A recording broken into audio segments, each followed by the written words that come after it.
Hi, everyone. I'm Dr. Abby Jenkins. This is Dr. Lisa Kelly, and today we're here to talk to you about preparing critically informed graduates for a changing screen industry and some of our research around that. I'll let Lisa kick us off by telling you about this project. Hi everyone. So the basis of today's paper is our RSE funded research project that we carried out to investigate how we are preparing graduates for a career in the changing screen industries and how do we communicate to employers the value of an arts and humanities degree. So film and TV studies here at Glasgow has historically been a theory-based programme with a focus on critical analysis rather than a vocational degree designed to provide practical skills and training. And this is particularly important at a time in which the UK screen industries are not only facing specific skills shortages, but also an unprecedented set of challenges from the rise in new technologies to unequal representation within an increasingly precarious landscape. We argue that graduates must be prepared not only to recognise these challenges as they seek to enter the workforce, but also to directly address them through ethical, creative and critical practices.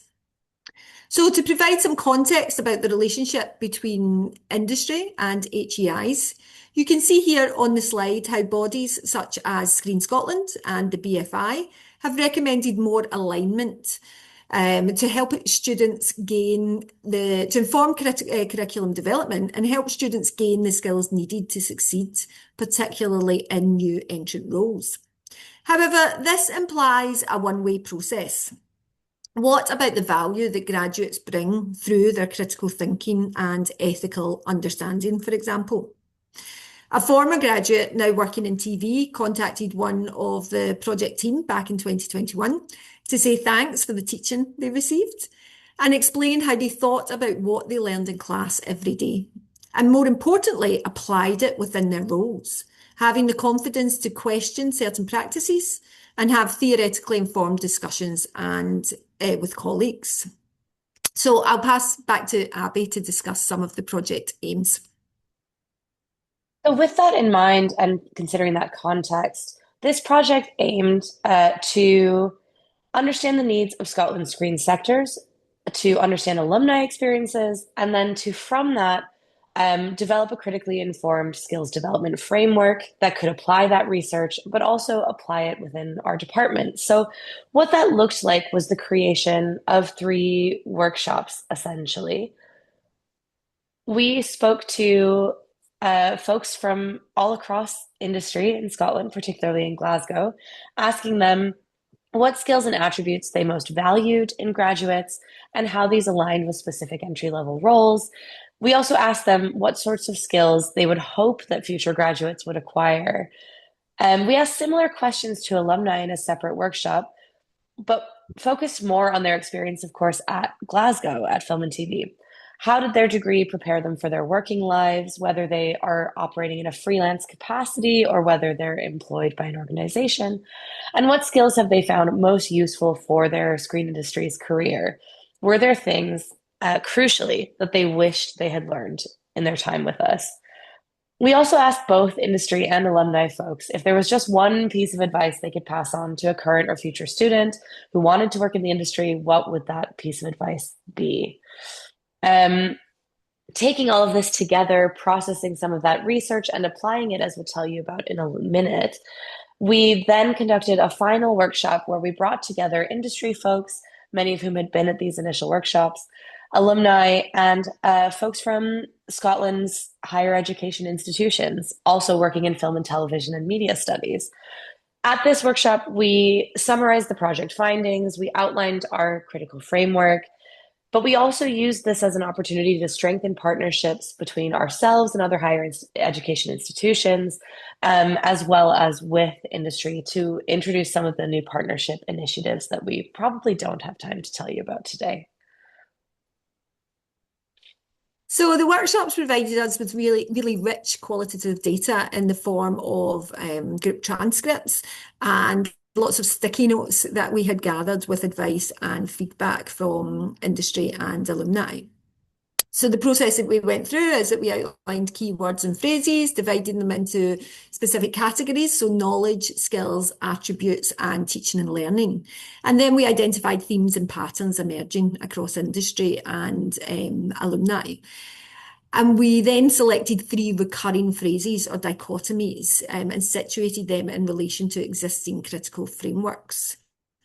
You can see here on the slides some of the qualities and skills outlined by our graduates in terms of what they learned from their degrees, working to deadlines, being able to work in their own initiative, building resilience, group work, and so on, but also what they wish they'd learned in terms of the sort of broader landscape of the industry, the diversity of schemes and support available, but also the breadth of roles available beyond sort of production roles, beyond editorial roles, and so on.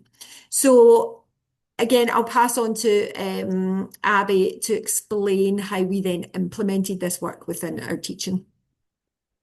We found these learnings incredibly valuable. And one way that we have since applied them is through the co-creation of the Screen Industries course, which is part of our level 1 and 2 offering. So this is a core course that looks at key concepts in the screen industries. It uses a range of global and local case studies and tries to think very closely about contemporary challenges in the industry with the allowance that the course can then be flexible to accommodate topics that are either ongoing or new, everything from sustainability and EDI to the rapid expansion of AI.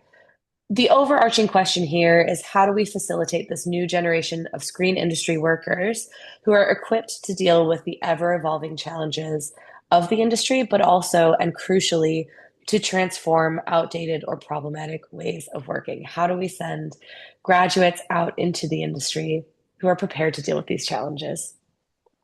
We took a number of different approaches to kind of institute some of the learning. So everything from this sort of runner activity where we essentially made small groups of students into production assistants and gave them a list of tasks to complete within the hour.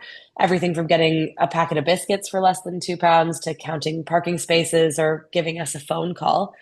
And we've also tried to embed into the course opportunities for students not only to network with industry professionals in the city they live in, but also to get an idea, a stronger understanding of career pathing in the industry. So you can see from the list here, we've been able to introduce students to that breadth of roles, which was such a big piece of the alumni feedback. Finally, we also found it incredibly important to think about how this worked at an assessment level within the course. We, in order to continue to introduce students to roles, have them identify a career path they might see themselves in the industry and reflect on that at the end of the course.